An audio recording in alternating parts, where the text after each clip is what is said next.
श्री राम जय जय राम। श्री सीता रामचंद्र भगवान की जय। श्री वृंदावन बिहारी लाल की जय। जिस प्रकार से हम लोग देख पा रहे हैं कि समाज में कलयुग का प्रकोप किस प्रकार से बहुत तेजी से बढ़ रहा है, उसमें समस्त प्रकार के आचार विचार शिथिल होते जा रहे हैं। धीरे धीरे प्राणी की दशा दिशा विचार सब बदलते जा रहे हैं। कलयुग ने सब पर चोट की, शौचाचार पर, सदाचार पर, आहार पर, विहार पर, व्यवहार पर, सब पर कलयुग ने प्रहार किया है अपना। तो इस प्रकार के भयंकर वातावरण में एक बहुत ही महत्वपूर्ण गंभीर प्रश्न यह है कि जिस प्रकार से वर्तमान समय में अन्न की अशुद्धि हो रही है, भोजन की अशुद्धि बढ़ रही है, खान पान की अशुद्धि बढ़ रही है, इससे हम लोग अपने भजन में कितने परिपक्व हो पाएंगे। भोजन की शुद्धि अत्यंत आवश्यक है, लौकिक दृष्टि से भी और पारलौकिक दृष्टि से भी। जब तक भोजन में पूर्ण रूपेण शुद्धि नहीं होगी, तब तक हम न तो लौकिक दृष्टि से ठीक चल पाएंगे और न पारलौकिक दृष्टि से ठीक चल पाएंगे। आजकल लोग अन्न की शुद्धि पर, भोजन की शुद्धि पर बिल्कुल ध्यान नहीं देते। अपनी क्षुद्र इंद्रियों की पूर्ति के लिए पिज्जा बर्गर का भोग भी भगवान को लगा देते हैं, चाय बिस्किट का भोग भगवान को लगा देते हैं और अपने आप को भक्त कहते हैं, अपने आप को वैष्णव कहते हैं। अभी हमने कुछ दिन पहले सुना, हमको पता चला, तो उसमें पूछा जा रहा है कि आप पिज्जा बर्गर खाते हैं? तो एक वैष्णव उत्तर दे रहा है कि भोग लगा करके पा लेते हैं। अरे भाई, अपनी क्षुद्र इंद्रियों की पूर्ति के लिए आप ऐसी वस्तुओं का भोग कैसे लगा सकते हैं? हमारे यहाँ हमारे पूर्वज हम लोगों को सुनाते आए, जैसा होगा अन्न वैसा होगा मन, जैसा खाए अन्न वैसा होवे मन। छांदोग्योपनिषद में इसकी बहुत विस्तृत चर्चा है अन्न के विषय में, और वहाँ कहा गया कि जो भी हम अन्न पाते हैं, भोजन करते हैं, उसके 3 विभाग हो जाते हैं।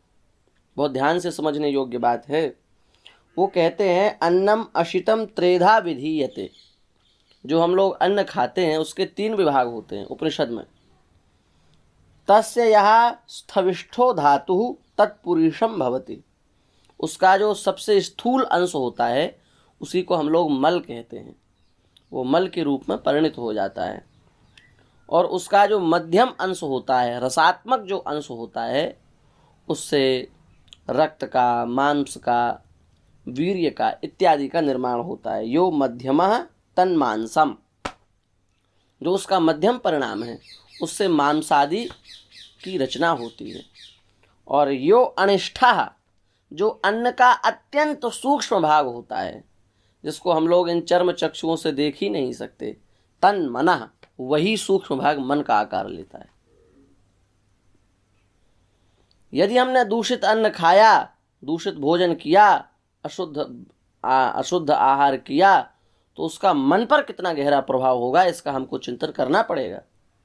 कह रहे हैं तन मना, उसी से मन की रचना होती है। भजन में मन नहीं लगता, बैठ करके हम भजन नहीं कर पाते, चित्त एकाग्र नहीं रहता। ऐसे लोग बहुत सारे प्रश्न करते हैं ना, उनको इस बात पर ध्यान देना चाहिए।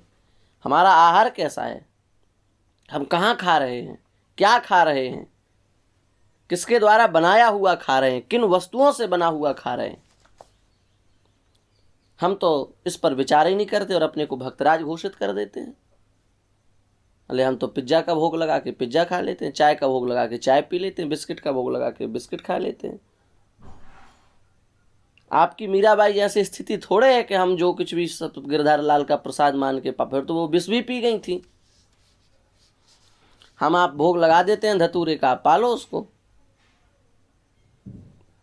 हम किसी की श्रद्धा पर आघात नहीं कर रहे हैं, हम किसी की मानसिक स्थिति को ठेस नहीं पहुंचा रहे हैं, पर हम एक शास्त्रीय पक्ष आपके सामने रख रहे हैं कि क्या हमको अन्न की शुद्धि पर, भोजन की शुद्धि पर, भोजन के देश काल पात्र की शुद्धि पर विचार नहीं करना चाहिए। आज जिस प्रकार से हम अपने आप को वैष्णव कह करके कुछ भी खा रहे हैं, कुछ भी पी रहे हैं, क्या ये हमारी सच्ची वैष्णवता सिद्ध हो पाएगी? बस हम इतना ही निवेदन करना चाह रहे हैं कि वैष्णवता के नाम पर अपवित्र वस्तुओं को अपने व्यवहार में मत लाइए, अपवित्र वस्तुओं को ग्रहण मत करिए, अपवित्र वस्तुओं का सेवन मत करिए। हमारे यहाँ कहा गया है, आहार शुद्धौ सत्व शुद्धि, सत्व शुद्धौ ध्रुवा स्मृति, स्मृति लंबे सर्वग्रंथी नाम विप्रमोक्षा। जब तक आहार की शुद्धि नहीं होगी तब तक मन की शुद्धि हो ही नहीं सकती। आहार की शुद्धि में, मन की शुद्धि में आहार की शुद्धि का बहुत विशेष योगदान है। और मन की शुद्धि होने से स्मृति की शुद्धि होती है, परमात्मा का सतत चिंतन बना रहता है, और परमात्मा का सतत चिंतन बना रहने से समस्त ग्रंथियां अपने आप खुल जाती हैं। जैसे प्रत्येक जो वैदिक कर्म है उसके दो फल होते हैं, एक मुख्य फल, एक गौण फल, एक मुख्य फल, एक सामान्य फल। उसी प्रकार से भोजन के भी दो प्रकार के फल हैं, एक मुख्य फल है, एक सामान्य फल है। सामान्य फल उसका है कि स्वस्थ और निरोग शरीर का निर्माण भोजन से होता है। यदि हम भोजन नहीं करेंगे तो स्वस्थ भी नहीं रह पाएंगे, और यदि हम भोजन नहीं करेंगे तो हम रोग रहित भी नहीं रह पाएंगे। दो चार अपवाद मिल जाएं आपको जो केवल फलाहारी हैं अथवा वायु आहारी हैं तो उनको हम प्रणाम करते हैं, बाकी प्रायः जीव बिना भोजन के ना तो निरोग रह सकता है और ना वो बेचारा स्वस्थ रह सकता है। तो ये तो उसका गौण फल है, स्वस्थ और निरोग काया की प्राप्ति भोजन का गौण फल है। और भोजन का मुख्य फल है कि हम इससे शुद्ध मन का संपादन करके भगवान की प्राप्ति कर सकें, क्योंकि शुद्ध मन का निर्माण भोजन पर आधारित है। यदि हमारा भोजन पवित्र होगा तो उससे शुद्ध मन का निर्माण होगा। इसलिए भैया भोजन की शुद्धि पर हमको बहुत ख्याल रखना चाहिए, बहुत विचार रखना चाहिए। आज के बढ़ते हुए समाज में हम देखते हैं कि व्यक्ति किसी भी प्रकार का विचार भोजन के संबंध में नहीं रखता है, किसी भी प्रकार का विचार वो नहीं रख रहा है, और ये बड़ा घातक है। इससे हमारे शुद्ध मन का निर्माण नहीं हो पाता। लोग कहते हैं कि बाहर का ना खाने से लाभ क्या, हम कहते छोड़ के देखो। प्रवचन का विषय नहीं है ये आपको प्रवचन से समझ में नहीं आएगा कि क्या है क्या नहीं है। आप उसको अनुभव करके देखिए, आप उसका आचरण करके देखिए, आप अनुष्ठान करके देखिए, आप छोड़ करके देखिए। 6 माह का संकल्प लीजिए कि हम बाहर की किसी वस्तु का उसका प्रभाव देखिए। तो इसलिए वैष्णवता के नाम पर भगवान की आड़ लेकर के पिज्ज़ा, बर्गर, चाय, कॉफ़ी, बिस्किट, इसका यदि हम लोग त्याग कर पाएं और जैसे हमारे आचार्यों की रहनी है। क्या हमारे रघुनाथ दास गोस्वामी जी के पास व्यंजनों की कमी थी? क्या देने वालों की कमी थी? कैसा भजन किया उन्होंने, कैसे चुल्लू भर छाछ को पीकर के साधन किया। क्या श्री सनातन गोस्वामी जी महाराज के पास कमी थी? क्या श्री गोस्वामी तुलसीदास जी महाराज के पास कमी थी? लेकिन कैसी ऋषिचर्या पूर्वक उन्होंने अपने जीवन को जिया।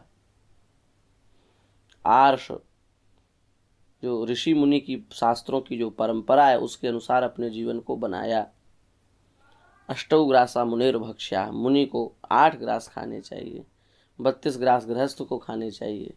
ये सब शास्त्र की जो मर्यादाएं हैं उनका उन्होंने पालन किया, उससे भी उठ करके त्याग वैराग्य की चरम सीमा को प्राप्त किया।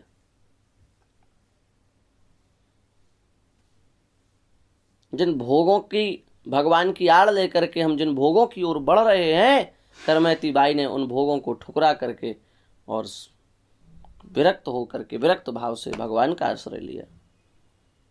और जब उनके सिपाही खोजने के लिए आए तो कई दिनों से पड़े हुए जो ऊंट था, मरा हुआ ऊंट, उससे इतनी दुर्गंधी आ रही थी कि किलोमीटर तक कोई अंदर नहीं आ सकता। उस ऊंट की खाल को ओढ़ करके अपने आप को उन सैनिकों से बचाया करमैती बाई ने। वो भी सोचती कि नहीं भाई, हम क्यों राजमहल से भागे, यहाँ तो सब व्यंजन हैं ही, भोग लगा लगा के पाओ आराम से, और कहो कि हम तो भोग लगा के पाते हैं। सच्ची बात यह है कि हमको अपना जीवन तपमय बनाना चाहिए, हमको अपने जीवन को कष्टमय, और ब्राह्मणों के लिए तो बहुत विशेष, वैष्णवों के लिए तो बहुत विशेष है ये। भगवान कह रहे हैं ब्राह्मण से ही देहो यम क्षुद्र कामाय नेष्यते कृच्छ्राय तपसे चेह प्रेत्यानंत सुखाय च। ब्राह्मण का शरीर क्षुद्र कामनाओं की पूर्ति के लिए नहीं मिला है, जीते जी तप और मरने के बाद अनंत सुख की प्राप्ति, इसके लिए ये शरीर मिला है। आज हम ब्राह्मण अपने आप को कहकर के कुछ भी खा रहे हैं, कुछ भी पी रहे हैं, ये कहाँ की उच्छृंखलता है।